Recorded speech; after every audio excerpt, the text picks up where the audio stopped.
We're at Michael's 8th Avenue in Glen Burnie, Maryland. It's time for Ballroom Boxing. Hi again, everybody. I'm Larry Michael with Jon Saraceno. Great to be with you tonight from the Ballroom. And you know, right now, boxing under a lot of heat. Here in the Ballroom, though, competitive fair matchups. And John, this is the grassroots of boxing. Larry, this is really where it all starts. Before they can get to those big fights in Atlantic City and Las Vegas and New York and all throughout the world, you got to start here. A lot of times we see good young contenders on their way up fighting journeymen who could still give them a test. A couple of unbeaten fighters on the card tonight. We will see Julian Letterlough, 9-0, a cruiserweight, going up against Darryl Hollowell. John, you've been looking forward to this one. It's a great matchup of contrasting styles. Letterlough, the puncher, Hollowell, the boxer puncher. He's always in great shape. He's 36 years old, rides a bike like 50 miles a day or something like that. He's always going to be ready to go. I think he might provide a decent test. I think so, and we'll see Jermaine Fields, who was 18-0, and Jermaine Fields right now looking ahead, maybe looking ahead to a title opportunity in the year 2000. Well, he's fighting a guy like Sneed tonight. Really, he should get through him. For Jermaine Fields, he's got to beat guys like that to get to the next level. But really, his management at some point has to take a chance with him and move him up to that next level to get him a top 10 ranking and eventually a world title shot. Are you ready? Let's go. All right, let's get it on. Coming up next, it's Ballroom Boxing. Don't go away.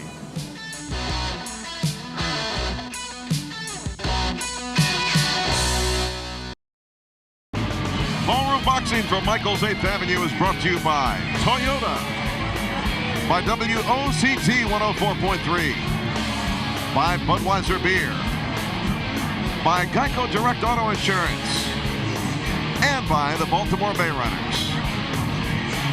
Welcome back to Ballroom Boxing on Home Team Sports. Larry Michael with Jon Saraceno. Jimmy Lange in the ring. Jimmy Lange quickly becoming one of the favorites here in the Ballroom. Well, that's because he's tall, he's white, and he can punch. He can punch, that's for sure. He's going up against the veteran Benji Singleton tonight.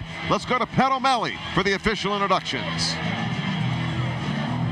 Your attention, please, ladies and gentlemen.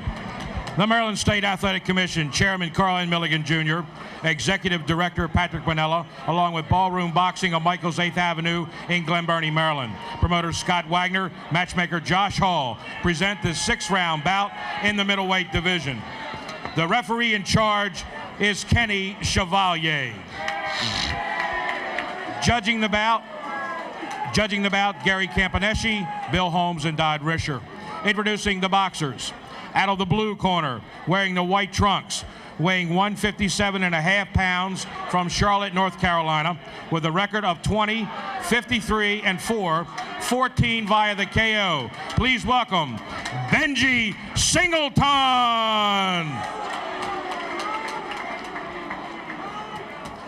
Out of the red corner, weighing 153, black trunks trimmed in red, from Falls Church, Virginia, with a record of 9, 1, and 1, 8 by way of the KO. Please welcome Jimmy Lange. Told you the crowd loves Jimmy Lange. Let's take a look at the matchup. Lange against the veteran Benji Singleton. Well, look at the numbers. The obvious disparity in height and reach. The advantages to Jimmy Lange, very important. Also, nearly 10 years younger than Benji Singleton, the journeyman.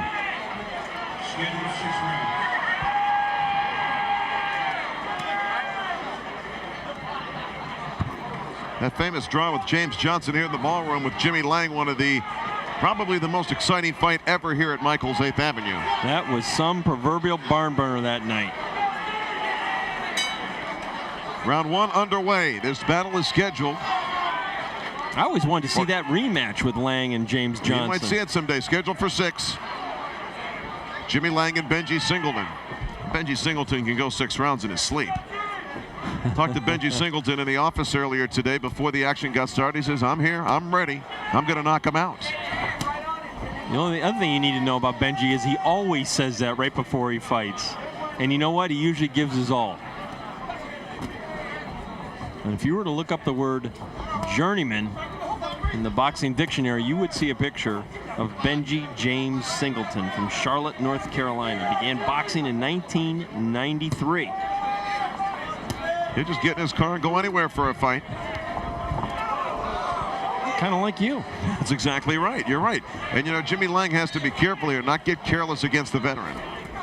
Well, the tendency here would be to... Jimmy Lange has seen Benji fight here many times.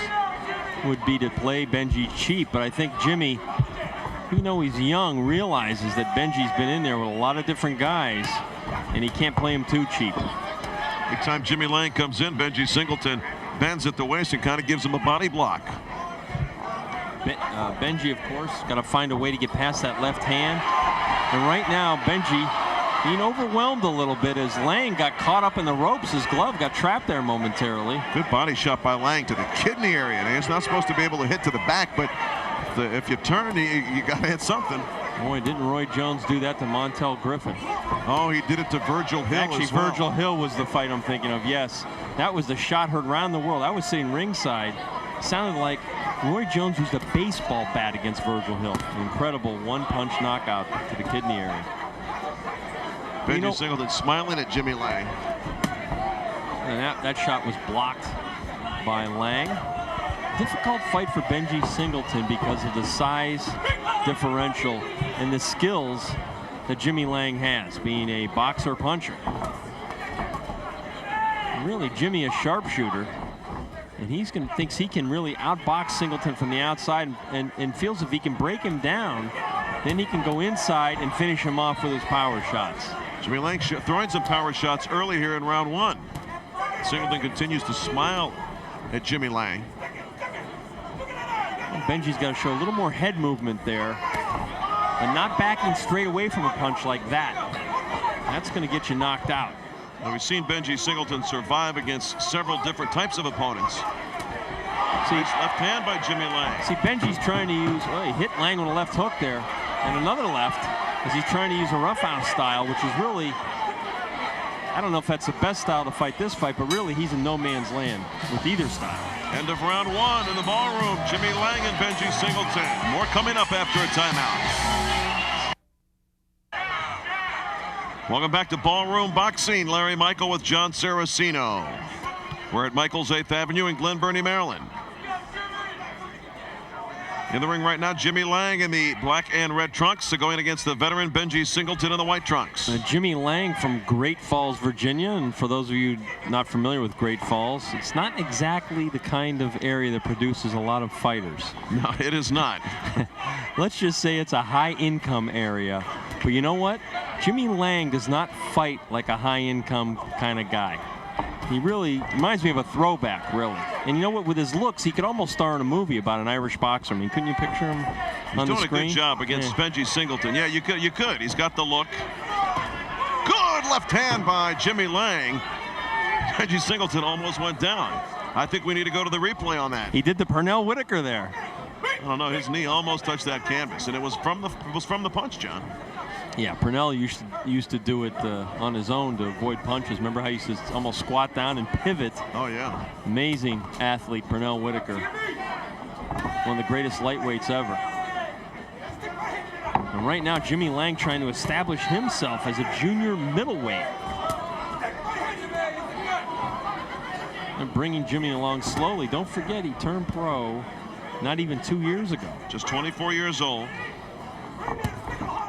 So Jimmy Lange is no stranger to the squared circle. His dad put the gloves on him at the tender age of 6. Yeah, we ran into one of his his childhood buddies. Right, and he said, "Boy, Jimmy used to just tear into me all the time, even though I outweighed him. Jimmy knew how to fight." And that's the reason why bouncers don't become fighters. It was very his dad. Successful ones. Jimmy Lange's dad was a fighter. You know, boxing's one of those sports, like most sports, I think, as we see both fighters getting into it on the inside.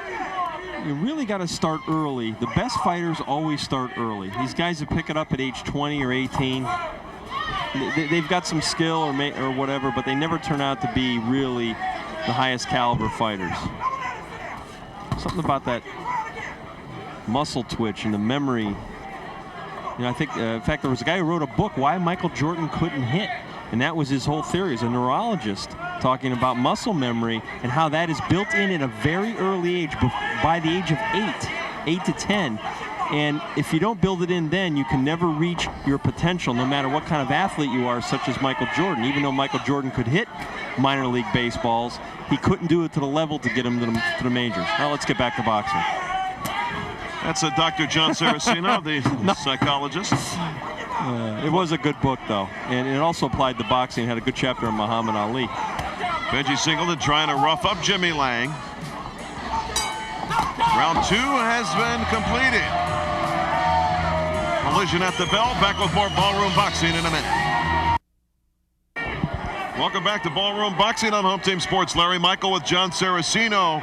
We're at Michael's 8th Avenue in Glen Burnie, Maryland.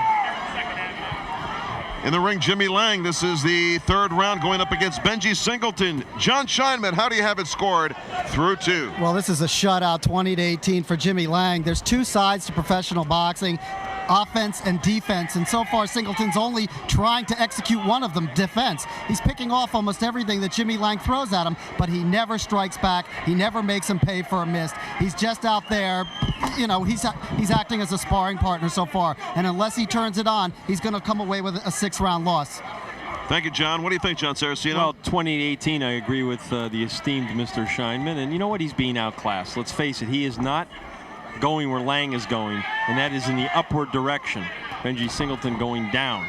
So he's got his hands full, and realistically, to turn a fight around like this is near high impossible. It really is. It's a matter of physics. He can't get to Lange without getting hit. He doesn't have the ability to do it. Exactly. But you know what? It's a good fight for Jimmy Lange because Benji Singleton brings something to the table in terms of being able to hang in there, and Lange can work on some things. It's a frustration factor too. Can he withstand the look at Singleton right now, his mouth open, yakking away. Right. Can Lange learn to cope with that? And if he wants to knock him out, will he be able to knock him out? And the answer is probably not. It's tough to knock out Benji Singleton, that's for sure. See, the last time Benji Singleton was knocked out, let's take a look, John, back in 1998, February the 10th, by Kevin Leishing in New York City, TKO in the 4th round. And before that, Laurent Boudouani in 1996. So even though he has a lot of L's on his record, he doesn't have a lot of TK by, which is, of course, knocked out by, on his mark. He can go the distance, and that's why he's a journeyman. That's why if Jimmy Lange were to knock him out, it would be a very impressive victory for Jimmy. I'd like to see Jimmy step inside with a short right uppercut. When Benji bends over forward, Larry, he gives him a little bit of that. Singleton mocking Lange right now. Lange should keep within his game plan. Don't get out of it because of the antics of Benji Singleton. That's what he should be doing. Ripping away to the body, because I don't think Singleton can knock out Jimmy Lange. At least I don't think so. You know, Jimmy Lange is aiming for the head. And what Singleton is doing, he's crafty. He's moving his head. Even though he's getting hit with some of those, he's carrying some of those shots. So the full effect is not there. He should be going to the body. The body's not moving as much as the head is. It's the end of the 3rd round. Little controversy at the end of the 3rd. Midway point in this fight. We'll be back with more from the Ballroom in a moment. People have fun in the Ballroom, that's for sure. Welcome back to Ballroom Boxing on Home Team Sports. You know, John, you look around the Ballroom right now as Jimmy Lange takes on Benji Singleton. Everybody has fun here. We talked about it at the top. This is pure boxing. I mean, it might not be for world championships. The fans love it, and the fighters give 100%. Well, let's face it, boxing is entertainment, and as long as the fans are entertained when they come to see the fights, they can have a good time, they can relax, a safe atmosphere. That's what Ballroom Boxing is all about, and Scott Wagner has done a tremendous job building this from scratch. And let me tell you, folks, that is very difficult to do. There's plenty of promoters who have gone out of business very quickly thinking they can make a quick buck promoting the fights. And Scott has done it the right way, and I think his heart is in the right place. He's serious about becoming you know, a big guy in the sport one day, and he's shown the tenacity and the ability. I think he's off to a great start. Benji Singleton just slapping out his right hand. See, almost a little frustration creeping into Jimmy Lange's style right now because of the antics of Benji Singleton, and why not? That was a low shot from Lange. Here's a body shot you were looking for. You know what? Jimmy's got a little renewed sense this round. You can just see a little more determination. But you're right, Singleton was trying to get him out of his game plan. Good body shot by Lange there.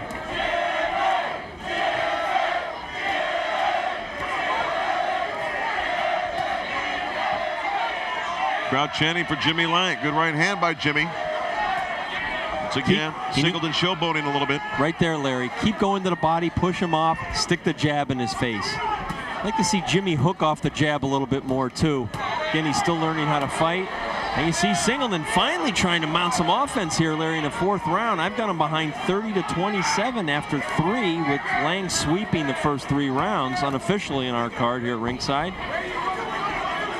Benji's really shown, as John Scheinman noted earlier, the propensity really to go into a defensive mode and try to make Lange miss, and he's really not building up enough points on offense. It almost looks like Benji wants to make Jimmy look bad.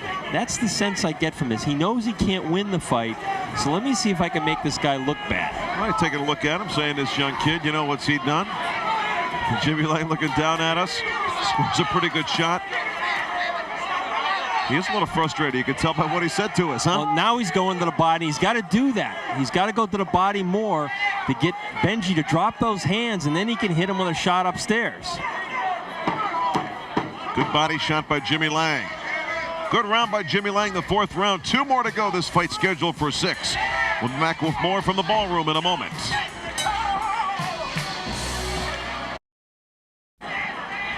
Ballroom boxing. Michael's 8th Avenue in Glen Burnie, Maryland. Larry Michael with Jon Saraceno in the ring right now. Jimmy Lange against the veteran Benji Singleton. 3rd member of our crew tonight, as always, is Jon Scheinman. John, how do you have it scored through 4? Well, it's pretty obvious that it's 40-36. It's a 4-round shutout for Jimmy Lange. But you know, I look at Benji Singleton and I say to myself, in another life, this guy would have been the greatest bullfighter in Mexico. I mean, he is so content and so happy, like you said, to make the opponent look bad, to dodge and get out of the way. I mean, at the club fighting level, he might be one of the best defensive fighters there is in the country. But he doesn't give a whit about punching, about landing, about countering and making the guy pay. And that's why he's got 53 losses on his record. But if he ever thought that about the other half of the game, he might be a pretty decent fighter. The Matador, Benji Singleton. Now he's putting some offense on Jimmy Lange, kind of testing Jimmy right now. That was an excellent analysis by Mr. Scheinman. That's exactly what Singleton is as a fighter. He's a survivor. Jimmy Lange needs to keep his composure against Benji Singleton in these antics right now. As long as he keeps that left jab in his face, Singleton can't come forward. Singleton has his hands at his side, daring Jimmy Lange to hit him. I tell you what, I wouldn't let Singleton walk me down like that. No way. Jimmy Lange's got to stand there. He's the bigger man. He's got to push off and punch hard. Set down and throw. The antics of Singleton. Scheinman was right. It's a Matador performance by Benji Singleton. This is the kind of fight that really could make Jimmy Lange look bad, but it's not Jimmy's fault. Right. In his corner, Pepe Correa, used to work with Sugar Ray Leonard, Lennox Lewis, Simon Brown, number of fighters. The game plan for Lange, I'm sure, was to use the good ramrod left hand and then follow it up with the right hand. But Singleton's so defensive, so slippery, and so unmoved to show an offense. It's difficult to hit him with a solid shot. Nice right hand by Benji Singleton. Yeah, finally scores. Right, but it did absolutely nothing. I mean, Lange didn't even blink. Are you saying that Singleton couldn't break an egg? I don't know if he could bust a window pane if he had a bowling ball attached to his glove. 14 of his 20 wins have come by knockout. You know what? Singleton has not had a knockout since 1997. When it comes to defense, Singleton's like those old Iron Curtain teams of the Pittsburgh Steelers in the early 70s. He's all about defense. Make no mistake about that. The end of round 5. 3 minutes to go in this 6-round bout. More ballroom boxing coming up in a moment. Don't go away. 6th and final round coming up. Jon Scheinman, how do you have it scored through 5? Ole. 50-45, Jimmy Lange, shutout. He's going to win the fight by a shutout. Do you concur, Jon Saraceno? For once, John and I agree exactly. 50-45, Lange. Singleton needs a KO. Jimmy Lange right now looking for his 10th win in a very young pro career. And Benji Singleton, if you don't have Benji Singleton on your resume and you're a junior middleweight or a welterweight or a super welterweight or a middleweight, you're nobody. I mean, because Singleton can get down to 147 as he did in the March fight with Emil Baku here in the Ballroom of 1998. Tonight, he's a junior middleweight. You know, it would be real tempting right now for Jimmy Lange to get impatient and want to try to knock this guy out. But what Pepe Correa has him doing is circling to his own left, using a jab and really staying away.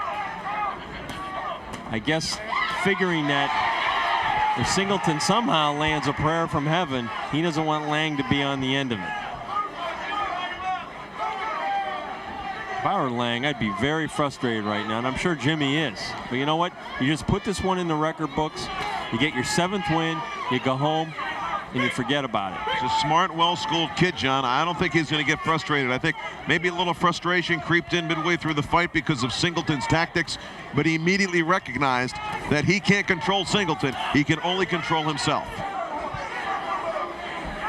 Singleton just keeps on backing away, but that's no way to win the fight. Is he in there to win the fight, or is he just in there to make an appearance and take home a paycheck? Well, I don't want to be that harsh because he does have to go in there and defend himself.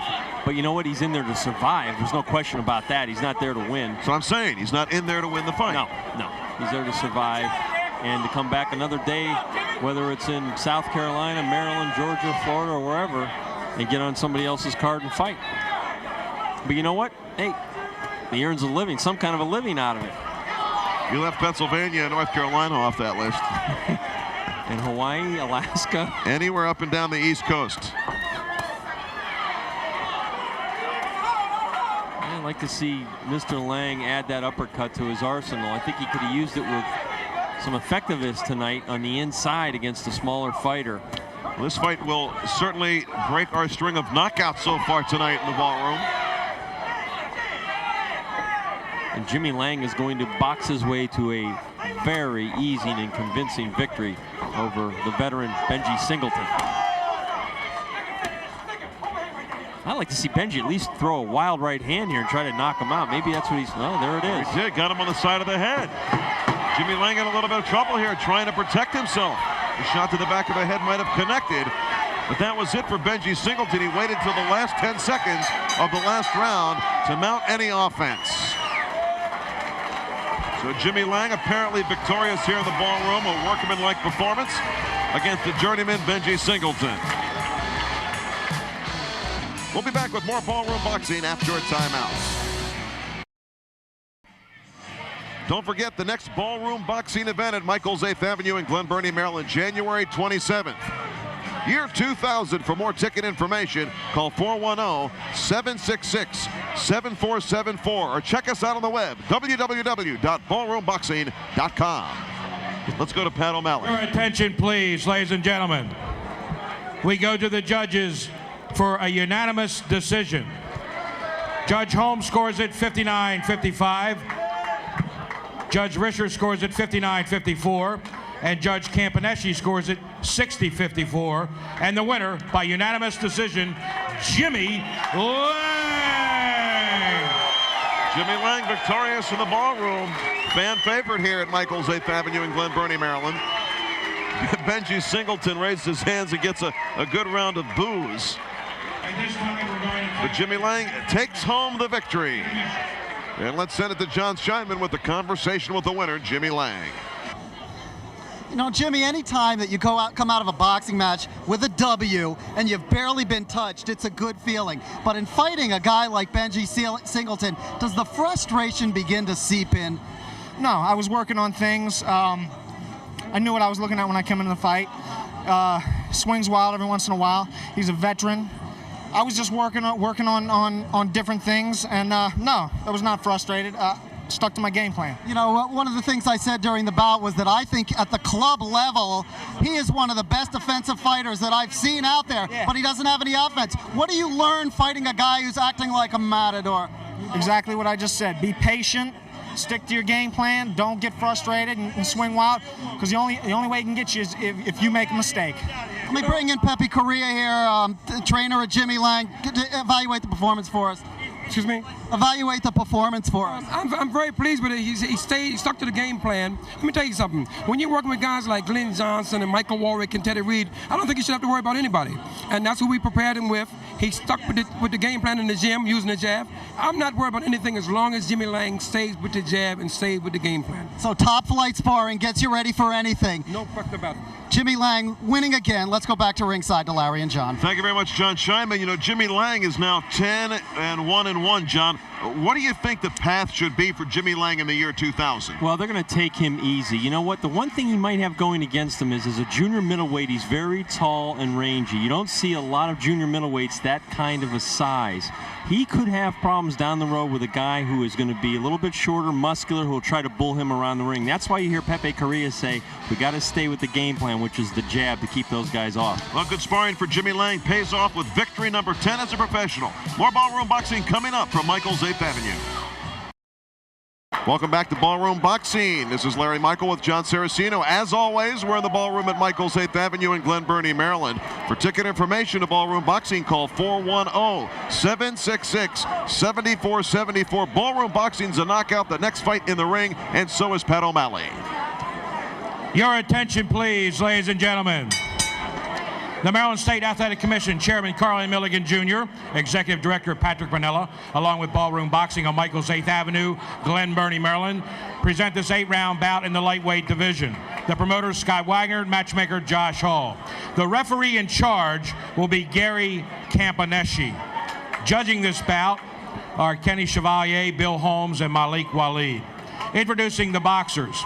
First, out of the blue corner, wearing the black trunks trimmed in white, weighing 145.5 pounds, by way of Cajun country from New Orleans, Louisiana, with a record of 11-11-1, 10 by KO. Please welcome Eldon, the Destroyer, Sneed.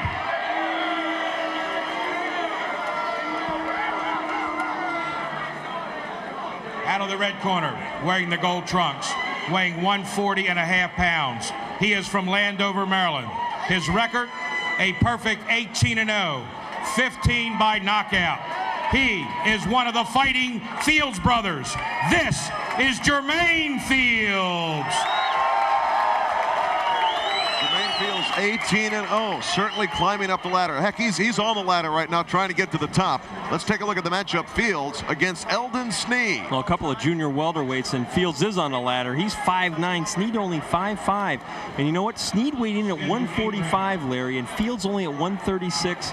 We're told that Fields went out 8 dinner, came back at 140.5.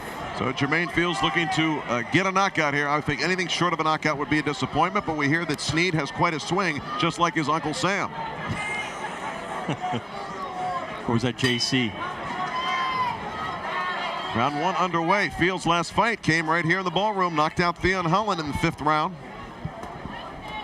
to get a regional belt. So Jermaine Fields really wanting to step it up right now. Talking to Kelly Swanson, his representative here at the fights. He says, now let's talk about Jermaine as being ready to go. Don't say that he needs to force the action a little bit. Now don't say that he needs to step up the competition, but you know, the year 2000 is going to be a mighty important year for Jermaine Fields.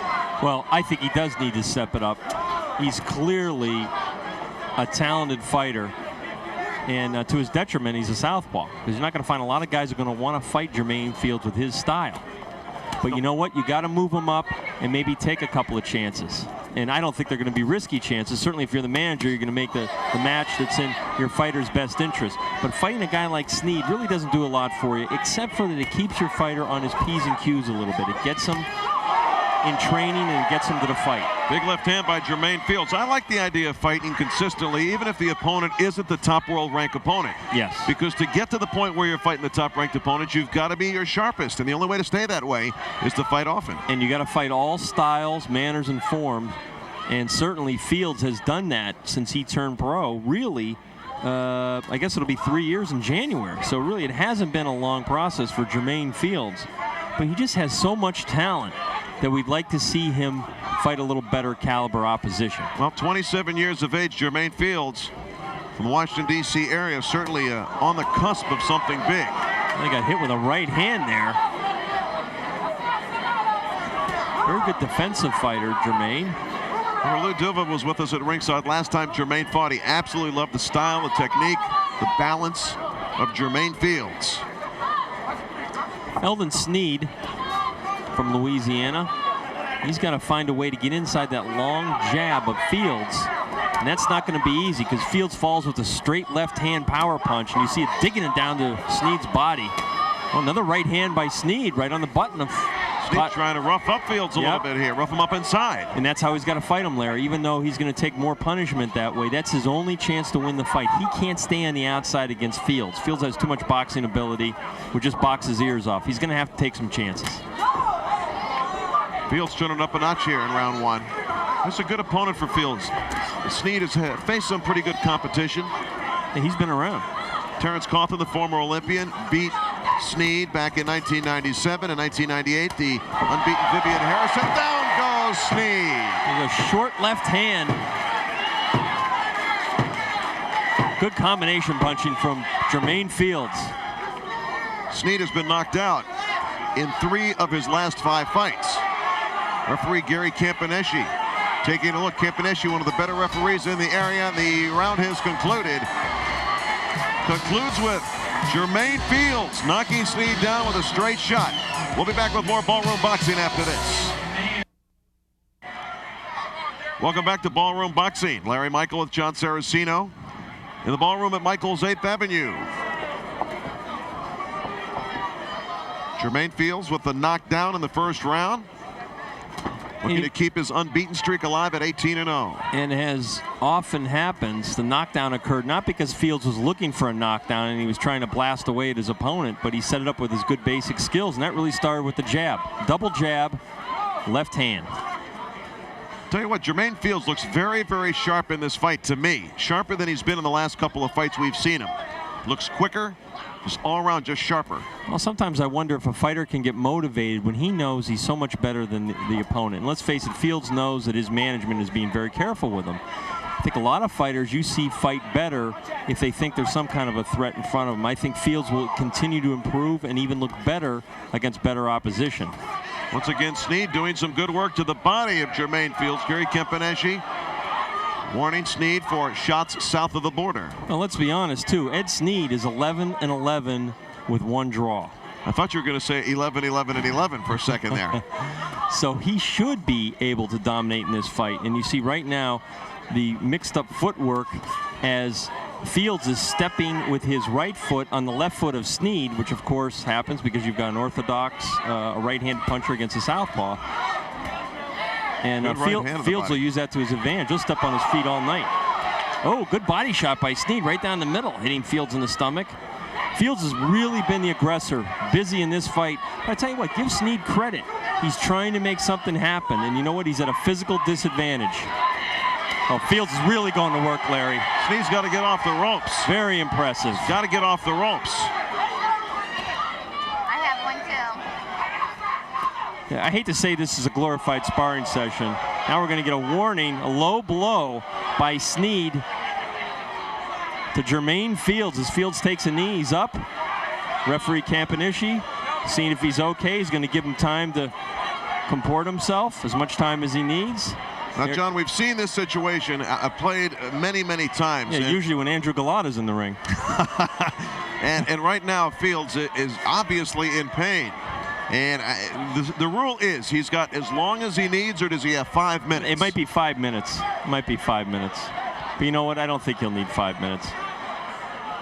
First of all, Fields will be able to get a blow here on the stool, and once he gets that, he's in control. Gary Campaneschi is taking a point away for what he considers to be a blatant low blow. So you don't necessarily have to warn the fighter if you think it's intentional. He ruled it an intentional low blow. He's deducting 1 point, which is perfectly legal. And you know, I like to see referees that stick to the rules and enforce them. I think in boxing over the years we've gotten really too lax with rules. We let guys get away with too much in the ring. Jermaine Fields okay. I mean, he's not going to finish this fight on his stool. I'll tell you that right now. Let's take a look and see if we can see the low blow. There it was. The right hand. And you know what? I don't think it was intentional, but who knows? Not of it, but it caught him on the side of the cup. You say, well, that protective cup is there to protect the guy, but if you hit him in the right way. I hate when that happens. Yeah, I know, John. Sneed, though, is showing a lot of fire here against Jermaine Fields, even though he was knocked down. Jermaine Fields, now that was intentional. That was a headbutt to the midsection that time. You know what? I might DQ him here, or definitely take another point. I'll tell you what, Jermaine Fields in a lot of pain, a lot of agony in the midsection from that headbutt. There's no question that was an intentional foul by Eldon Sneed. He speared him right in the gut. Now, the thing is, Sneed is in a neutral corner complaining that Fields, I don't know what he's complaining. He's complaining about Fields stepping on his foot. I guarantee you that's what it was. Good. It happened right as he headbutted him. I think he might have even headbutted him to get the foot off. Well, we're getting another point deduction, Larry. Let's take a look here, John. You see Fields all over the foot. As we talked about earlier. And he does it again. He headbutted him. He headbutted him low. Yes. I mean, that's the ultimate low blow right there.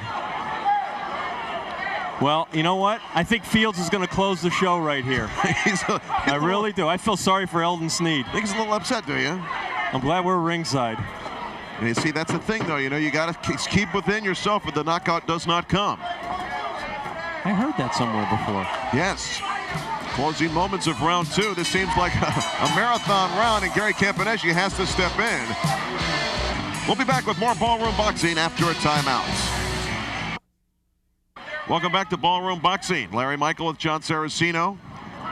Well, Sneed, you see the blood streaming down the left side of his face. Not in a particularly terrible spot, not going into the eye, but not in a good spot either. This shaping up as a war in the ring right now. Good sharp jab by Jermaine Fields. Hey, give this to Eldon Sneed, Larry. He's not quitting. I mean, he didn't come up here just to make a few $100. He's trying to upset the apple cart for Jermaine Fields. Fields knows he's in a fight. Sneed fighting with desperation. Sneed stepping on the foot of Fields right now. It's not been what you call one of the cleaner fights we've seen. Basically because of Sneed, actually.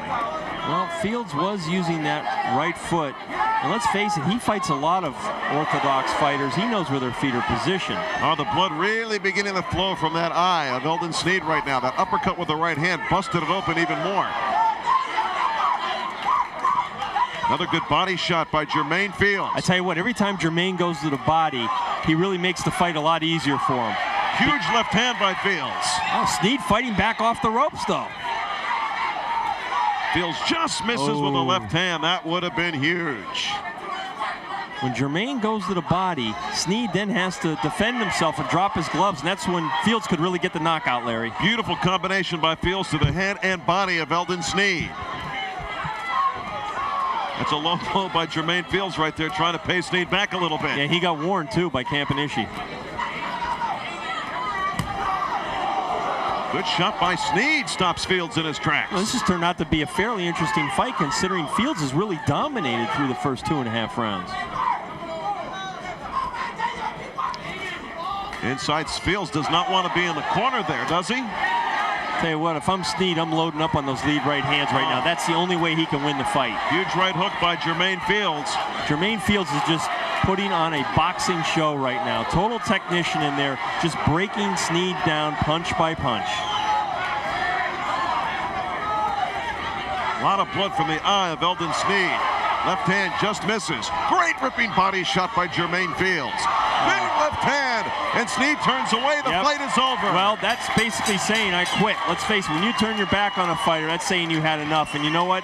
I think Sneed did have enough. Good stoppage by referee Campanesi. He didn't have to think about it because Sneed just about quit in there. But there have been times when fighters will turn their back and the referee will follow him into the corner and not call the fight. Right. I think that was a combination of Campanesi realizing Sneed had enough, and more importantly, Sneed realizing he had enough. Exciting fight, John. Jermaine Fields tested a little bit, had to battle through some adversity, even though it was illegal adversity.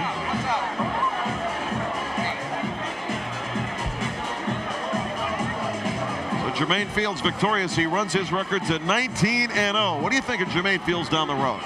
Well, he's a guy with obvious talent. At 140 pounds, he could easily, let's face it, he's a top 20 fighter in the world. He's a world-class junior welterweight. His management should start moving him up. You know what? He's really a top 10 junior welterweight. He really is, and I'd like to see him against some tougher opposition because I think he'd be very successful. Let's get the official time of the knockout from Pat O'Malley. Your attention, please, ladies and gentlemen. The winner by TKO at 2:12 of round 3, one of the Fighting Fields brothers, now a perfect 19-0, Jermaine Fields. Jermaine Fields victorious. He is now 19-0. Bigger and better things ahead for Jermaine Fields. And how far can Jermaine Fields go, Jon Saraceno? He can go as far as he wants to go. He's got the talent, the ability. The question is, will he have the desire to keep doing what it takes to move up? Now, so far in the ballroom, it's been a night of knockouts. Let's see if it continues when Ballroom Boxing returns. Welcome back to the ballroom. Things are getting hot and heavy. A knockout night in the ballroom so far. Ballroom Boxing from Michael's 8th Avenue in Glen Burnie, Maryland. Brought to you by Toyota, by Budweiser, by Geico, and WOCT 104.3. Our next battle is in the ring. Let's get the official introductions from Pat O'Malley. Your attention, please, ladies and gentlemen. The Maryland State Athletic Commission Chairman Carl N. Milligan Jr., Executive Director Patrick Bonella, along with Ballroom Boxing on Michael's 8th Avenue in Glen Burnie, Maryland. Promoter Scott Wagner and matchmaker Josh Hall present this 8-round bout in the super middleweight division. The referee in charge will be Malik Waleed. Judging the bout, Kenny Chevalier, Bill Holmes, and Don Risher. Introducing the boxers. Fighting out of the blue corner, wearing the black trunks trimmed in red, weighing 168 3/4 pounds, currently a resident of Queens, New York, by way of Caracas, Venezuela, with a record of 9-5-2, 8 by the KO. Please welcome Osveldo Bello. To my right, out of the red corner, weighing 168.5 pounds, from Baltimore, Maryland, with a record of 7-1, 6 via the KO. Please welcome Dana Rucker. This is a very serious, dangerous test for Dana Rucker going against Osveldo Bello. Let's take a look at the matchup. Well, you see the height advantage, taller fighter in Bello over Dana Rucker, only 5'11". Everything else pretty equal. But again, the main question mark with Dana Rucker right now, the chin. We saw Dana Rucker get knocked out in the ballroom back on March 25th of this year to Julian Letterlough in the 3rd round. Since then, Rucker took 6 months off and came back with a victory and knockout in the 4th round over Alan Watts in September of this year. He is back in the ring now looking for redemption once more. And Osveldo Bello, a very tough, competent guy. John, this is a real tough matchup for a guy like Dana Rucker trying to climb his way back. Well, Bello can really punch. And this is a dangerous fight, particularly in the early rounds for Dana Rucker. Anytime a fighter's been knocked out, the confidence factor has to come into play. And Dana's had one fight, of course, in September, stopping Watts. But you know what? That might not erase the memory of that knockout yet. He's got to be careful here early on. Bello's last 4 wins have all come by the way of knockout. Big right hand by Rucker, just off the ear of Bello. Osveldo Bello, 32 years old, from Caracas, Venezuela. Larry, you mentioned the Letterlough fight, the fight that Rucker was knocked out in. There was a mitigating circumstance there for Rucker, and that was the fact that he weighed in at 168.5 and Letterlough came in at 184. So if you're a Rucker fan, you got to figure that, you know, maybe that was an aberration, that knockout. You got to hope so anyway. We saw Rucker before tonight's action got underway. He was confident, looking forward to the battle with Bello. You see the obvious skills that Dana possesses, long amateur career. Got the nice jab, good balance, good footwork. You know what? I'm not sure Dana has a bad chin. Because you can get knocked out. Any fighter can get knocked out. It doesn't mean you have a bad chin. Now, if it becomes a pattern, then that's another question. And you see in this first round, Dana's satisfied to use lateral movement, use that sticking jab, and there Bello just tried to land that right hand, missed. Scott Wagner now managing Dana Rucker. Scott and Mike Wagner. You see Bello, left uppercut on the inside by Bello. He's throwing bombs. Bello's got some power, doesn't he? Yeah, and Rucker's got to be on his P's and Q's here. When he throws that jab, he's got to bring it back along his jawline. He can't drop it low because Bello could time with the right hand. It's a big opportunity for Bello, too, to keep his knockout string together and get his 10th win as a pro. I'll tell you what, Dana a little bit slow and wide with that left hook. And if Bello can time it, he could make him pay. It's a dangerous opponent for Dana Rucker. We'll tell you more when we return. Round 1 in the books. Dana Rucker coming on at the end. We'll be back to the ballroom after a timeout.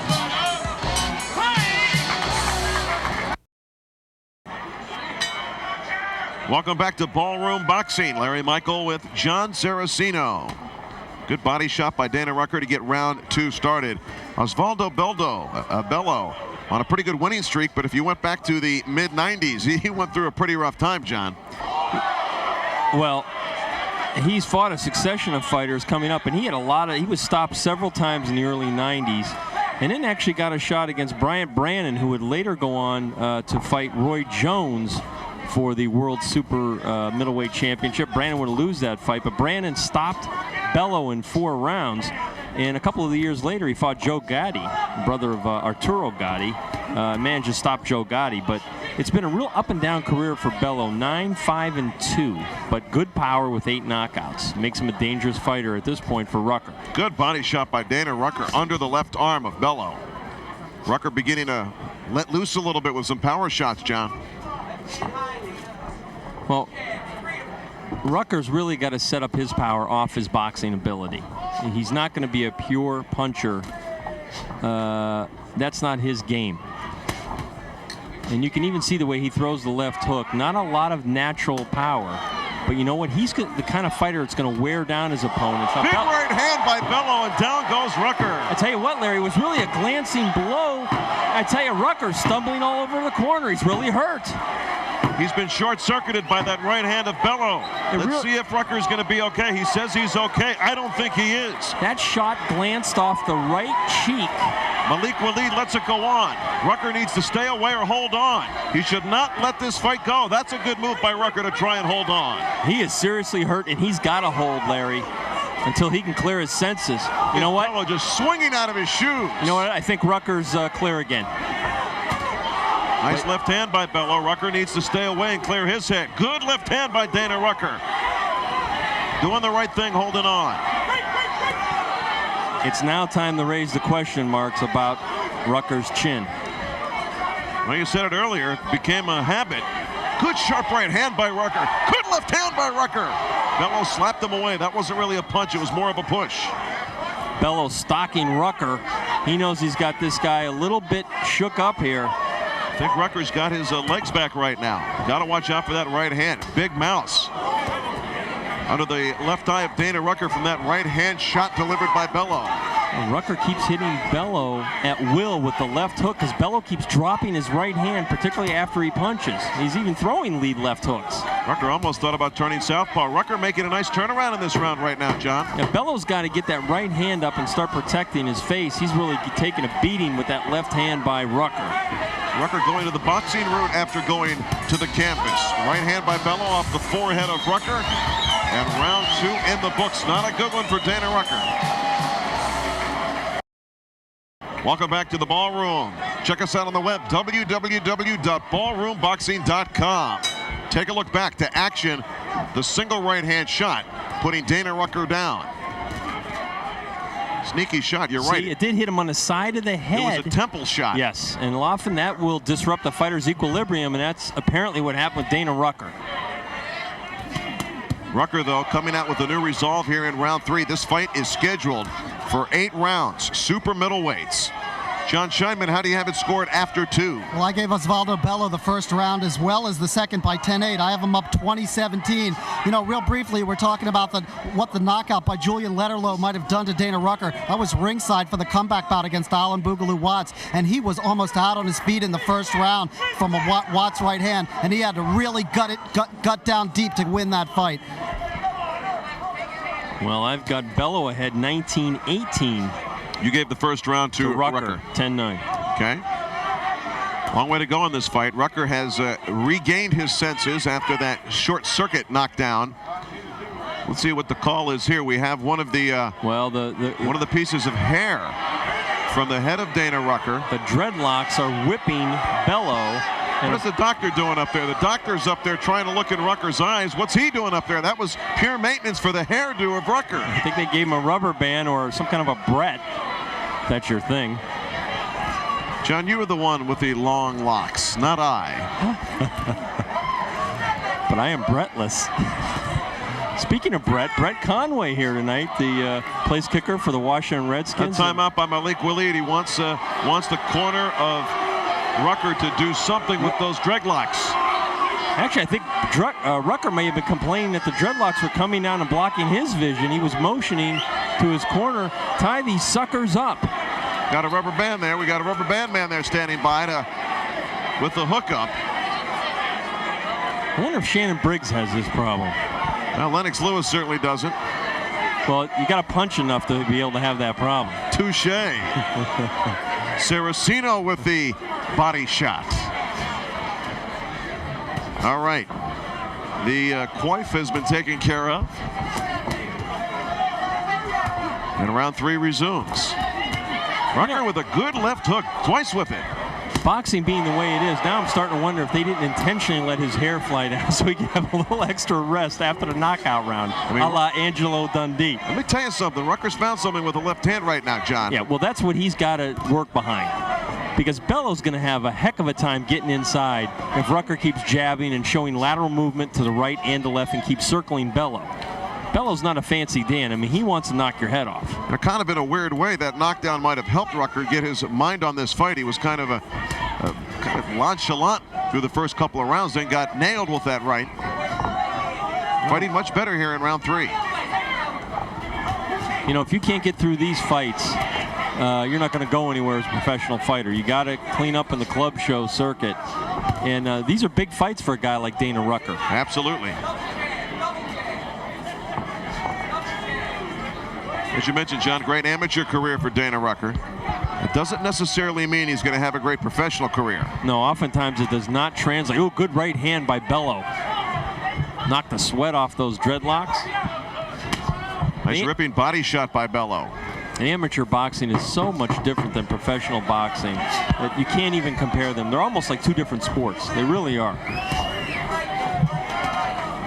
Mark Breland, one example of a tremendous amateur boxer who was a decent professional. Round 3 in the books. More ballroom boxing coming up.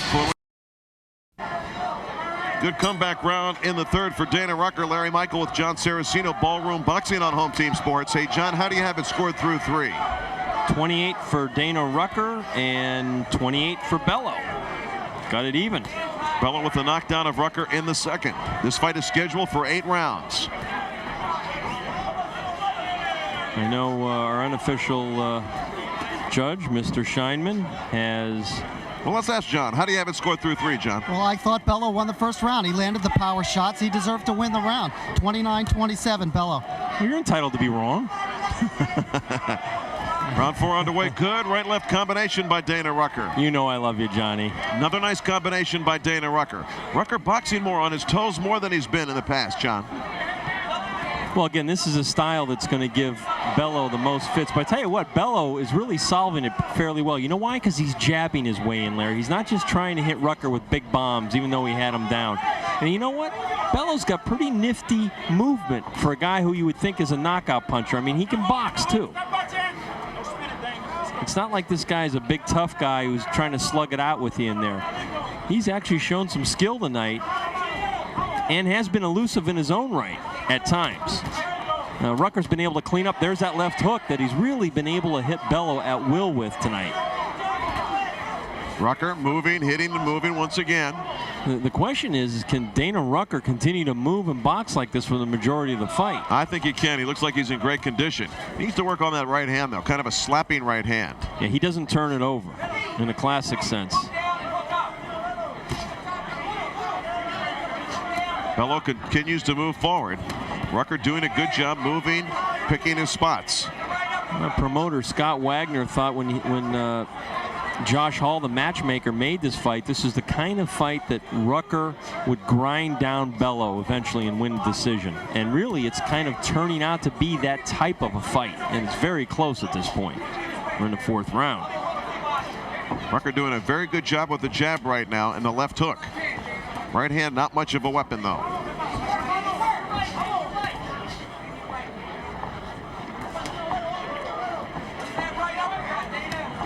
Nice body shot by Osveldo Bello. This fight's scheduled for 8 rounds, of course. And Bello has never been beyond 6, Larry. So the interesting, uncharted waters for him. Neither has Rucker. Well, they're both in deep. Nice little uppercut by Rucker there, scoring. Rucker's made a nice comeback in this fight, John.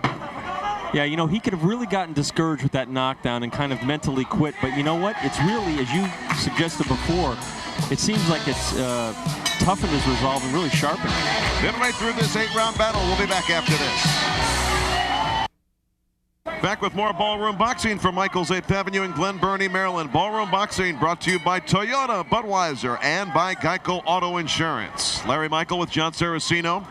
Great to be with you tonight. In the ring right now, Dana Rucker in the red trunks going up against Osveldo Bello in the black trunks with a red trim. 4 rounds in the book, scheduled for 8. Jon Saraceno, how do you have it scored? Rucker 38-37. If you're just joining us, Rucker was knocked down, and again he goes down just as we say it. Rucker was knocked down in the 2nd round, and again his equilibrium has been knocked haywire.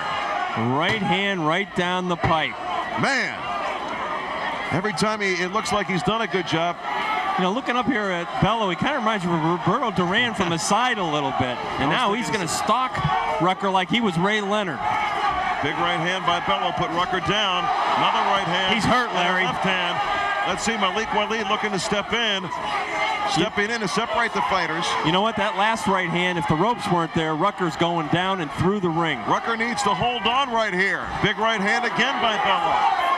Rucker can't just run, he needs to hold to gather his senses, John. There you go. You know what? Bello hasn't showed he could throw a right uppercut, but if he could really catch Rucker on the inside.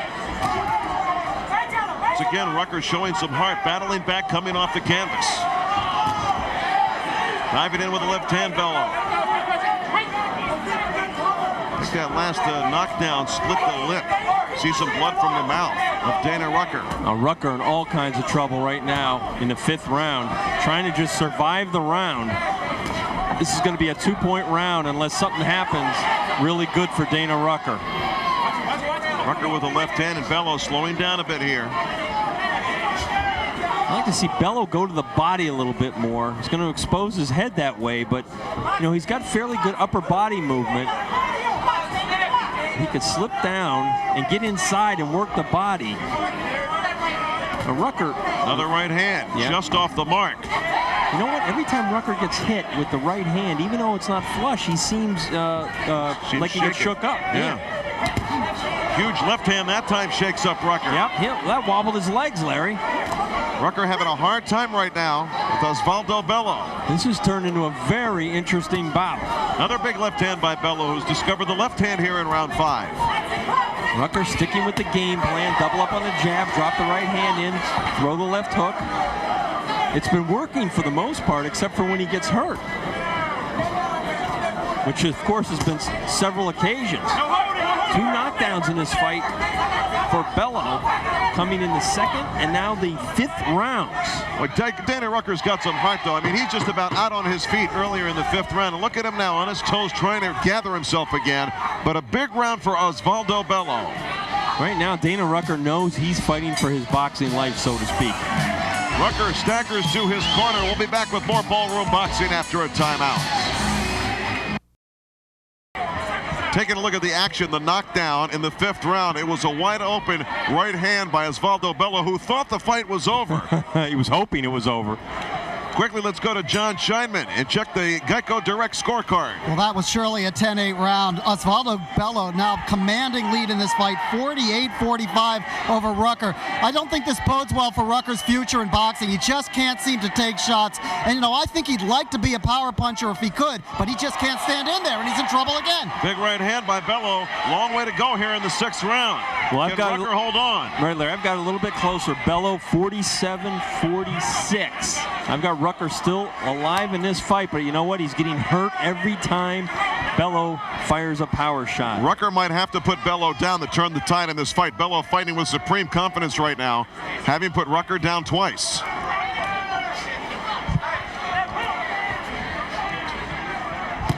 Bello, of course, we've said, is a power puncher. Of his 9 wins, 8 by knockout. And we've clearly seen tonight here that he knows how to throw that right hand. Good left by Rucker. Yeah, lead left hand, and Rucker's gone southpaw. I think he might have should have tried that earlier, John. Yeah, hit him with a straight left hand. You know what? He's going to have to mix it up right now because he's getting scrambled pretty good in there. Infighting, Rucker trying to find an opening with that left hand. Nice uppercut by Rucker. I don't know how much power Rucker has left after those 2 knockdowns. Well, nice right hand by Rucker. Bello's still right there. Another combination by Dana Rucker. Left hand by Dana Rucker. Well, I like how Dana turned there and used his foot movement to get onto the other side where he could throw the right hand. It was a nifty little move. Rucker just piling up points here in round 6, maybe not with a lot of power. Hey, what, Dana Rucker is a much better boxer than people probably even realize. There he's going unorthodox, the left-hand side, now switches up to the orthodox movement. Very sneaky on the inside way Dana gets angles and fires the right hand. And you know what? He's going to have to do more of that against Bello. Bello charging in like the bull. Nice left hand by Rucker. Rucker's tried to be the matador, Larry, throughout this fight. And in many of the big right hand again by Bello, and again Rucker goes down. Oh, Rucker very wobbly. Just staggering around the ring. I don't know if this fight should continue. No, I think it should, personally. I think he's okay. He's still on shaky ground here. Very wobbly on the legs. Bello's corner waving their man in. He's got to try to jab. That's it. Keep him off him and keep moving. Try to survive the round somehow. Rucker holding on. He is on Queer Street right now, as they say. Bello still has a lot of power. Closing moments of this round, round 6, scheduled for 8. Another big one for Osveldo Bello. Big left hand by Bello and a right hand by Bello. Rucker still right there. Good jab by Rucker. And the end of round 6. Another big one for Osveldo Bello, knocking Rucker down for the 3rd time. We'll be back. Action from the earlier round. Jon Saraceno described it, the 3rd knockdown in this fight by Bello. Well, you see Bello trying to fight on the inside, working away against Rucker, and now you're going to see the counter right hand right down the middle. Down goes Rucker on his back. It's totally short-circuited Rucker again. 3 times Rucker has been absolutely scrambled by the right hand of Bello. Big left hand by Rucker, and down goes Bello. Oh my goodness, what a turnaround. Bello's in bad shape right now. Wobbling up. He's okay though. They've got to let this fight go. Let's see if Rucker can finish it. What a comeback it would be. And suddenly Bello's got the neurological nightmare, Larry. Big left by Rucker. Bello in a lot of trouble. He's going to stop him. Rucker's got him in a lot of trouble right now. Oh, wow. Another left by Rucker, and another. Malik Waleed taking a long look. Another left hand by Rucker, and another one. What guts by Bello. Look at him fighting back off the ropes. Bello's going to go down. Another right hand. This fight is over. What a comeback by Dana Rucker. Knocked down 3 times in this fight. Comes back with a knockout of his own. How about that? Incredible performance by Dana Rucker. Knocked down in the 2nd round, knocked down in the 5th round, knockdown in the 6th round, and with only 2 rounds to go, snatches victory from the jaws of proverbial defeat does Dana Rucker.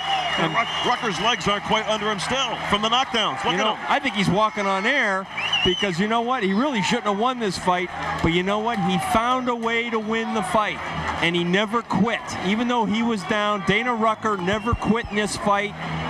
He hurt Bello. Bello really never got his senses under him. It looked like actually Bello was going to be able to fight off the ropes. As we go to that action here in the 7th round. It's a left hook. A left hand. Down goes Bello. And we knew immediately he was going to have a hard time surviving that onslaught. And Rucker pinned him in the corner. Actually, Bello's corner, of course, didn't really do him any good. Bello escaped briefly. Again, the replay, we're going to see the left hand by Dana Rucker. Double jab, right hand, and we're going to get a little bit blocked there by the referee. Now you're going to see the left hook coming. And Rucker's been throwing the left hook kind of wide, and it was a wide left hook, but you know what? It doesn't matter because it landed on the chin, and down goes Bello. The left hand of Rucker was his best punch from the very beginning. In fact, he turned southpaw on several occasions, and we mentioned it. Why didn't he go that way more often? That was the result. Well, Rucker was hitting Bello at will, Larry, in those first 2 or 3 rounds with the left hook. And we said then that Bello needed to get that right hand up. He got sloppy again, got caught with a sweeping hook. You know, the best hooks are thrown about 8 inches, real compact. But you know what? Didn't matter. Bello didn't see it coming or couldn't react in time. He loses the fight, and there's the victor right there. Let's get the official time of the knockout from Pat O'Malley. Your attention, please, ladies and gentlemen. The winner by TKO at 102 of round 7 of a bitterly fought battle. The winner, Dana Rucker!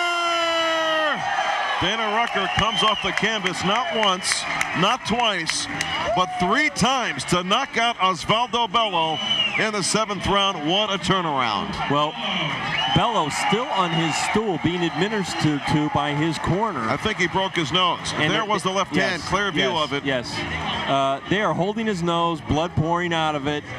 Clearly, he was a hurt and beaten fighter at the end. But you know what? He tried to come back against Rucker, and you got to applaud him for that, Larry. A lot of guts shown by both of these boxers. That's what ballroom boxing is all about. Unpredictable. It gets done right inside those ropes. And Dana Rucker does the number on Bello. Let's go to Jon Scheinman standing by with the winner, Dana Rucker. John? Knockdown in the 2nd, knockdown in the 5th, knockdown in the 6th, and then 3 times, and then you come back to stock your man the 7th.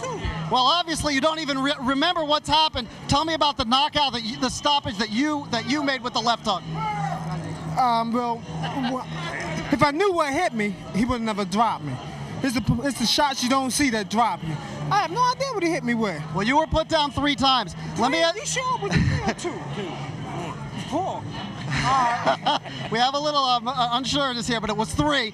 Okay, let's talk about your career here a second. You were stopped by Julian Letterlough. You were rocked by Alan Watts, and now knocked down 3 times. Are you beginning to have a little bit of concern about, your ability to take the shot? Well, he's only fighting the shots that you don't see are the ones that knock you down. Not necessarily your chin is suspect, but a lot of people that don't know the sport think. I didn't see the shots. If I saw the shots, I would have been, okay, he come with this. He would have hit me, but it wouldn't have stopped me or knocked me down because I didn't see the shots coming. So you were shots you don't see that hurt you. So you weren't concerned after the knockdowns, you just went back in fight. Hey, I got the best here. Josh, Alvin Anderson, they're the best. I know anybody can give me enough. I have to earn it. I don't mind earning it. I didn't want to be this spectacular. I didn't want to get my uniform dirty. These are new shoes, and they got dirty. My shorts got dirty, He's dirty, he's unbowed, he's awful animated after 3 knockdowns, and he's a winner. Dana Rucker continues to rise. Let's go back to ringside to Larry and John. That just goes to show you, Jon Saraceno, sometimes the boxer in the ring does not really know what happened. It was Rucker going down 3 times. He didn't even know it. And that's common for a fighter to have neurological damage during the fight and not be able to tell where he is, what's going on, or even remember getting hit and blasted to the canvas. No, it's been exciting, and the best is yet to come. More ballroom boxing coming up after this. Ballroom boxing from Michael's 8th Avenue is brought to you by Toyota, by WOCT 104.3, by Budweiser Beer, by Geico Direct Auto Insurance, and by the Baltimore Bay Runners. Welcome back to Michael's 8th Avenue in Glen Burnie, Maryland. Ballroom Boxing. Special thanks, as always, to the fight doctor, Jerome Spears, for the stats tonight. The main event is in the ring. Let's get the intro from Pratt O'Malley. Your attention, please, ladies and gentlemen. Budweiser, the king of beers, Classic Rock 104.3, Geico and Toyota proudly present the main event. The Maryland State Athletic Commission, Ballroom Boxing promoter Scott Wagner, and matchmaker Josh Hall present this 10-round bout in the cruiserweight division. This bout is sanctioned by the Maryland State Athletic Commission, Chairman Carl N. Milligan Jr., Commissioners Ben Alperstein, Michael Arrington, Phil Feaster, and Bill McCaffrey. Executive Director Patrick Pinella, Counsel Bruce C. Spizzer, and the physicians at ringside tonight, Chief Dr. Stephen Manikin, along with Dr. Douglas Frankel and Dr. Fred Levy. The timekeeper will be Tommy Canaris. Judging the bout are Kenny Chevalier, Don Risher, and Malik Waleed. And when this 10-rounder begins, the referee in charge is Bill Holmes. Introducing the boxers. First, out of the red corner, wearing the black trunks, trimmed in white, weighing 183 3/4 pounds from New Carrollton, Maryland, with a record of 11-6, 6 by knockout. Please welcome Darryl, Triple Threat Hollowell.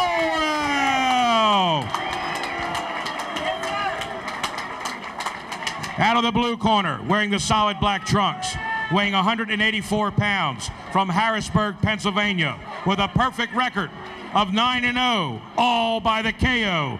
Please welcome Julian, Mr. KO, Letterlough. Just looking at the expression on Letterlow's face, you know he means business. Let's take a look at the matchup, Jon Saraceno. He's got that Tyson look going, doesn't he? Of course, Letterlough, the shorter fighter, shorter reach. He's got to get inside, and the younger fighter against the veteran Darryl Hollowell. You say the younger fighter, Letterlough, 29 years old, got a late start to his pro career back in 1998, but he has been devastating. 7th fight in 99, all by knockout so far. Here we go, round 1.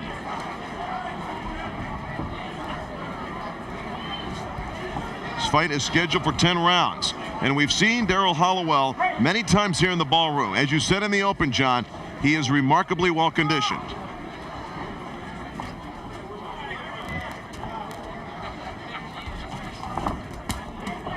Triple left hook from Hollowell on the inside. I don't know if they all scored. Triple hook from the triple threat man.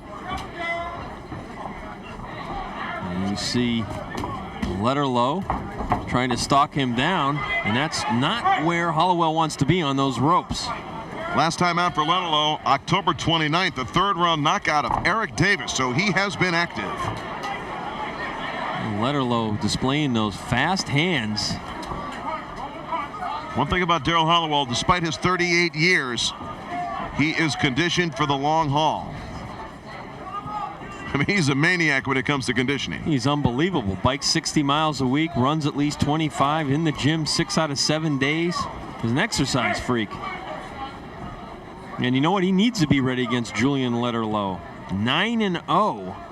Hollowell took a lot of pride being in the main event here tonight. As I saw him walking in, I said, "Hey, I see you're on the card." He goes, I'm on the main event. I'm not just on the card." That is badge of honor he's wearing tonight. You know, Letterlough's his fights have only gone 2.8 rounds, so he's used to quick knockouts. And of course, Hollowell's fights have gone considerably longer, closer to 7. So it's an interesting matchup of styles here. We said earlier, Letterlough really the pure puncher in this matchup. Hollowell more of a boxer. John, you figure the conventional wisdom here is, if you're Hollowell, get this fight past the 5th round. And no question, he wants to test Letterlough in the later rounds. He can't afford to get caught with anything here early, make a big mistake.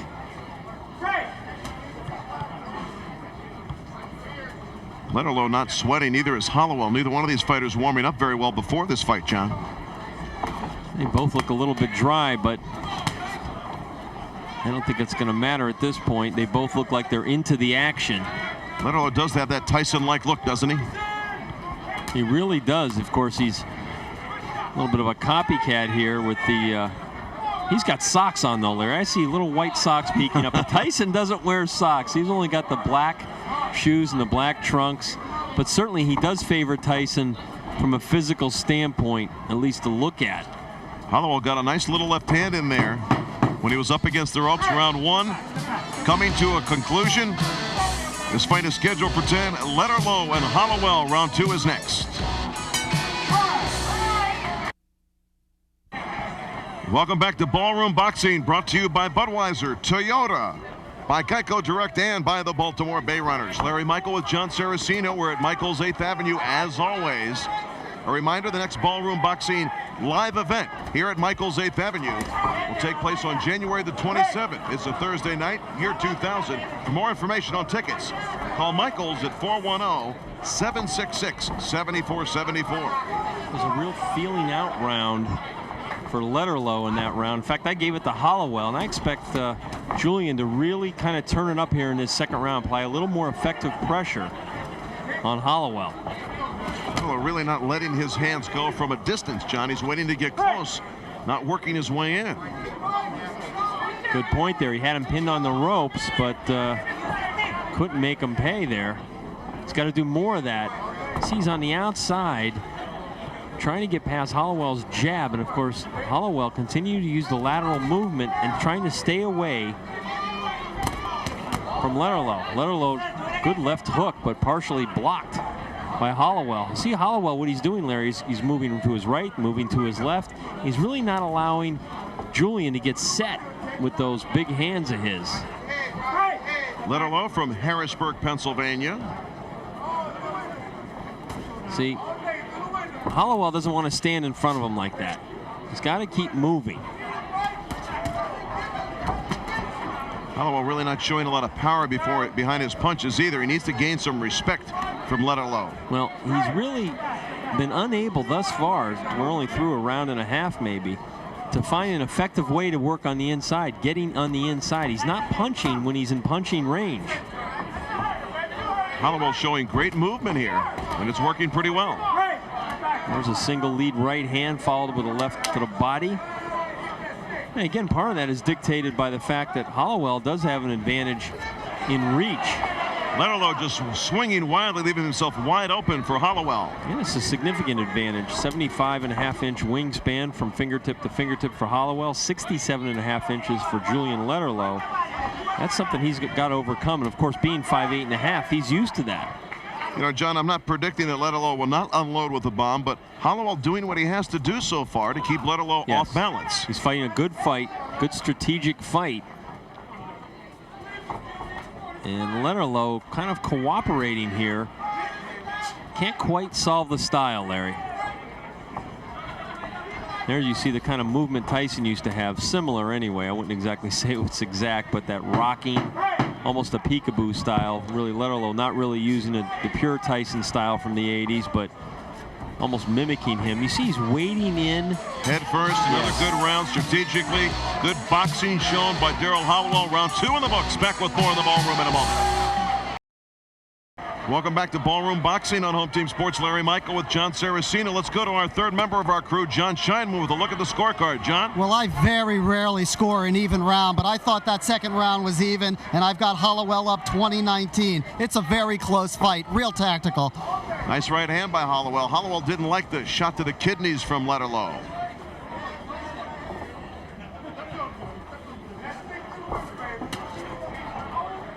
So you see Letterlough has a lot of power, but he doesn't have the boxing ability to get his way inside. If it's not a fight that's made for him, he has a hard time finding the opening. Well, also, when you've fought 9 times in your career and you've registered 9 knockouts, you, of course, begin to start thinking of yourself as a knockout puncher, obviously. And there's a danger in that the night comes when you're not going to be able to knock out a guy, and he's got a style that's more difficult for you. Hollowell doing a great job, John, hitting and moving. He's mixing up his array of punches, moving from side to side, doing a very effective job right now. Hollowell, just a peculiar career as well. He took 3 years off between '87 and '92, then took 6 years off between '92 and '98. Thus, the 38 years on the birth certificate, he's only 10-7 with 6 knockouts.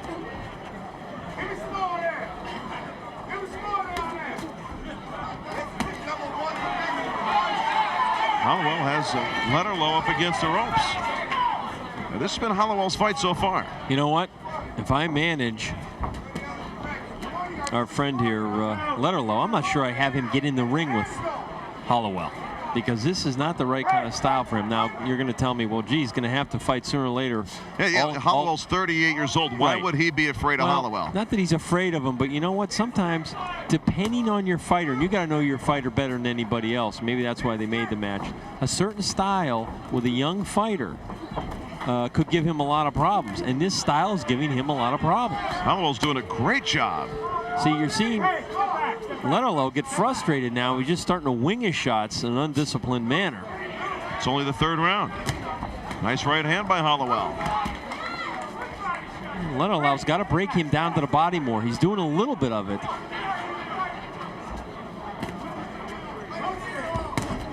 Oh, there's a left hand just glancing off the chin of Darryl Hollowell. Well, he does chase you around the ring like Tyson used to, though. He almost has that same kind of movement, particularly when you see him from behind. But you know what? There was only one Mike Tyson. Tyson had uncommonly fast hands for a heavyweight. Just incredible hand speed. That really generated his power. Now Letterlough beginning to show some force, pushing Hollowell up against the ropes. A 3rd round in the books. Another nice round for the boxer Hollowell. More to come from Michael's 8th Avenue.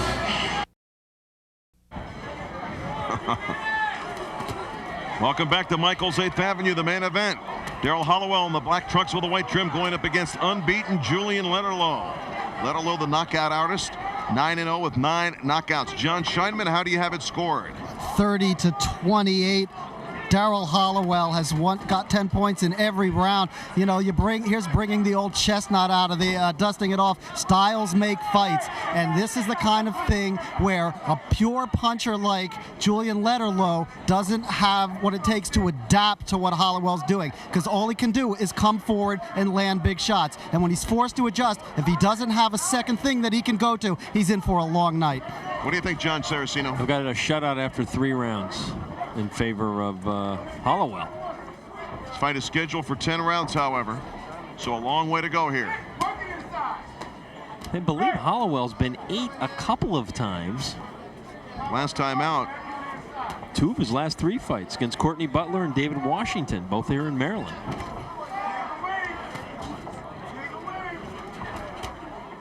Hollowell, the longest Letterlough has been is 5 rounds. Yes. Every win by a knockout. He could be in a lot of trouble here in the later rounds if it goes that far.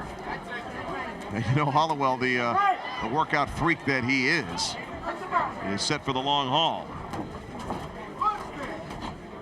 Once again, Hollowell hits and moves. He's not there. He's not there for Letterlough when Letterlough wants to get offensive. Well, Letterlough really throwing that left hook with bad intentions, but you know what? He's really been wild with it. He just got hit with an uppercut, Letterlough did on the inside. He wasn't quick enough to react to that punch. That punch came from 3 feet out. Yeah, he wasn't ready that time. And Hollowell came rushing in and nailed him. Starting to expose the young fighter here a little bit is Hollowell.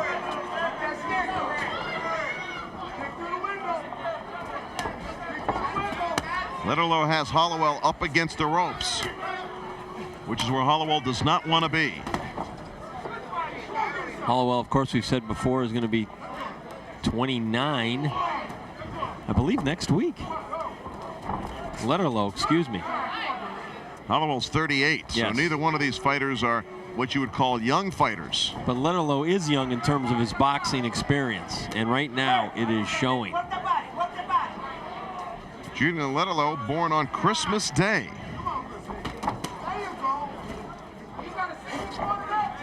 You know what? If you had to draw a textbook strategy right now for fighting Letterlough, Hollowell's executing it.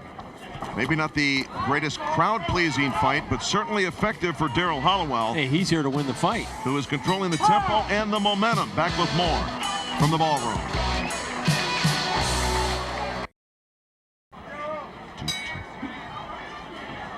This is round 5.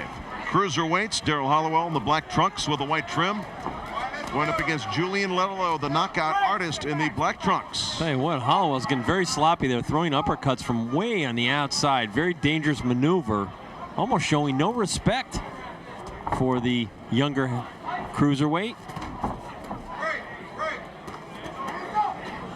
Once again, infighting here. We have not seen a lot of this in tight. Nice uppercut inside by Hollowell. This is one card that's been really devoid of a lot of inside grappling, and we thank the fighters for that. I'll tell you what, Julian Letterlough just does not look sharp tonight, Larry, with his punches. He's letting them go, but they're not hitting the target. And part of the reason, of course, is Hollowell's making a miss, but just does not look like he's on top of his game tonight. Good left hand by Hollowell. Yep, left hook right to the chin of Letterlough.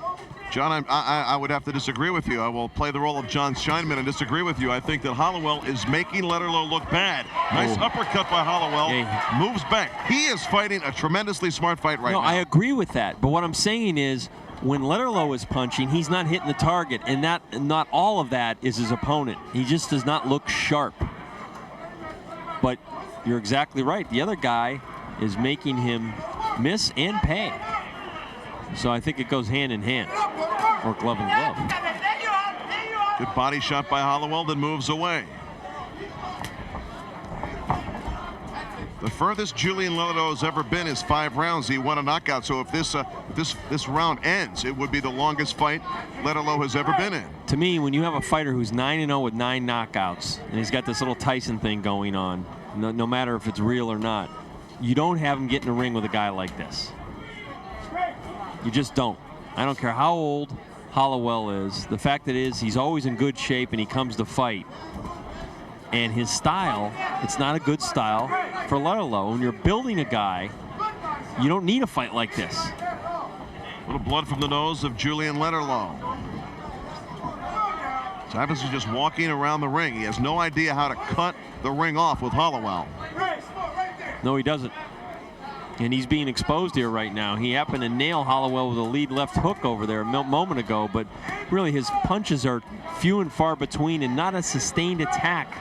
Hollowell smothering the punches of Letterlough at this point in the 5th round. He's got Hollowell doing a great job of hitting and backing up away from the counter of Letterlough. Right, Letterlough's lunging and he's missing badly. You want to know what? You expend a lot of energy when you miss a shot like that, and Letterlough's been missing a lot tonight. End of the 5th round. Hollowell holds out a fist to show some sportsmanship with Letterlough. Letterlough does not reciprocate. We'll be back with more from the ballroom. Welcome back to Michael's 8th Avenue in Glen Burnie, Maryland. Check us out on the web, www.ballroomboxing.com. Larry Michael with Jon Saraceno. Darryl Hollowell really controlling the tempo of the fight against the favored Julian Letterlough. Let's go to Jon Scheinman with a look at the scorecard. John? Well, my scorecard has it 50-46. Hollowell beginning to pull away now. You know, the interesting thing here is Darryl Hollowell has beat a world-ranked fighter in Courtney Butler, but because his record at the time was so poor, it didn't catapult him into world ratings or into big-time fights. He's remained on the club level despite the big win. Now he comes in with an inexperienced power puncher like Julian Letterlough, and people almost forget about that victory. And Letterlough 9-0 is the obvious favorite, but we're seeing where boxing skills really come into play, and the craftsmanship of a guy like Hollowell is proving out here so far. Hollowell cannot afford to stay up against the ropes, so like he did moments ago, Jon Saraceno. I'm trying to figure out what Scheinman would. I mean, I'm trying to figure out how he gets that much oxygen into his lungs. Forget about it. Now, Hollowell scores with a right. Well, doing a number on Letterlough. Letterlough, look, he's sucking for some wind right now, John. Well, a moment ago, Letterlough had Hollowell pinned up against the ropes and was trying to go to the body, which is a good strategy. Hollowell really staying in the center of the ring tonight and moving. But somehow, Letterlough's got to find a way to bull his way on the inside, punch his way in, get him pinned up against the ropes, and then go to work. I got him ahead 50-46, Hollowell. See what kind of training Letterlough put in for this fight. That's what we're going to find out. You know, Hollowell put his time in. Hollowell holding on, trying to tie up powerful Letterlough. Letterlough, a lot of L's in that name, and I tell you what, he may be looking at his first L tonight from the man Hollowell. Because right now, he's in a world of trouble.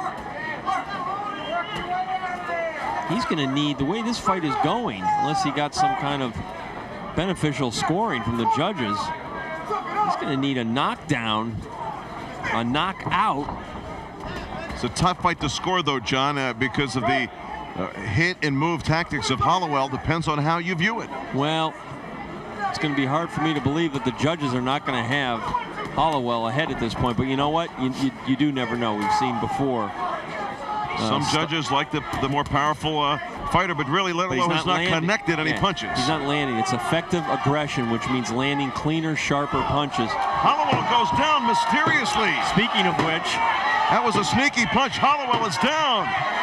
What a turn of events here. Hollowell is not getting up. Fight's over. A miracle punch.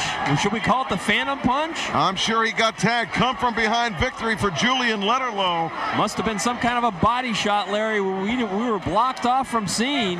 And Hollowell is still down. He's still down. Doctor over Hollowell right now. We're going to have to wait for the replay to see what happened there, but it looked as though Letterlough fired off a body shot that sent Hollowell down.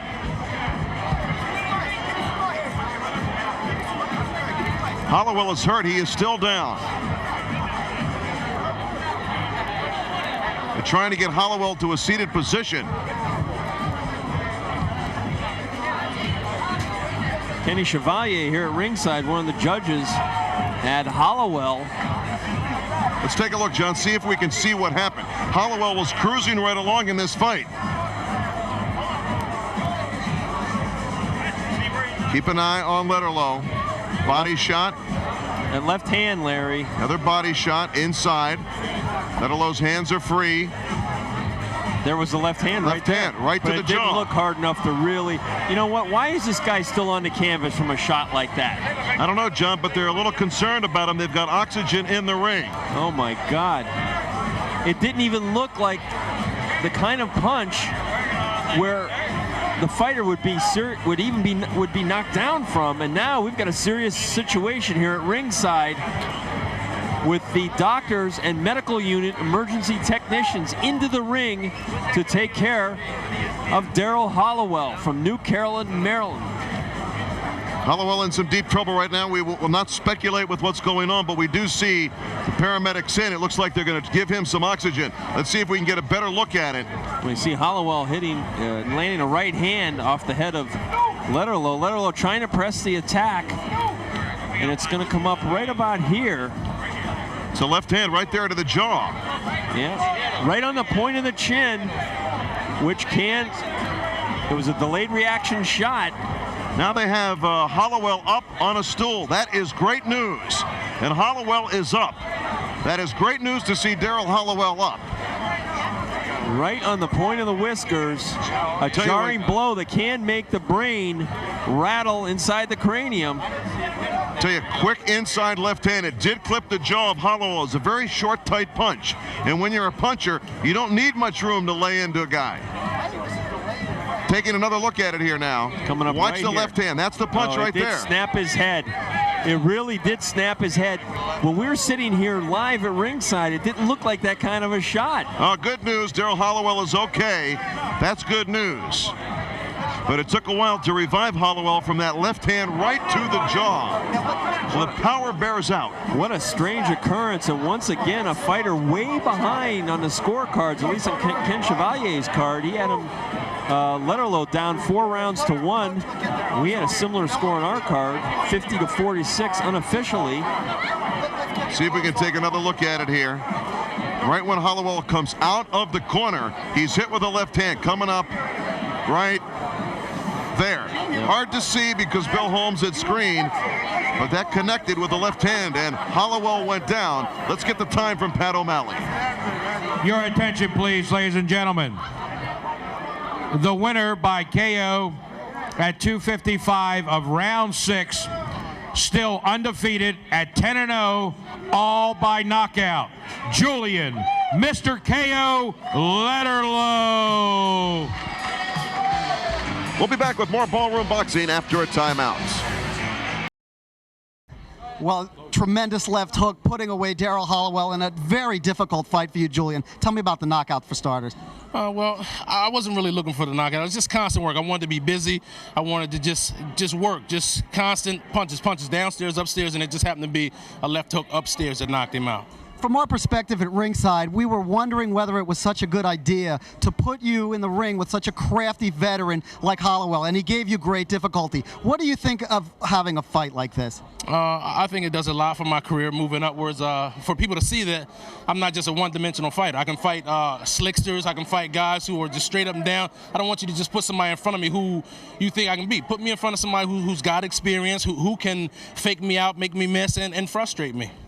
Any problem going into the 6th round? You haven't had too many long fights. No, I was focused. I had two fights that went 5 rounds before. This first time I ever went 6, but I just stayed focused and stayed busy.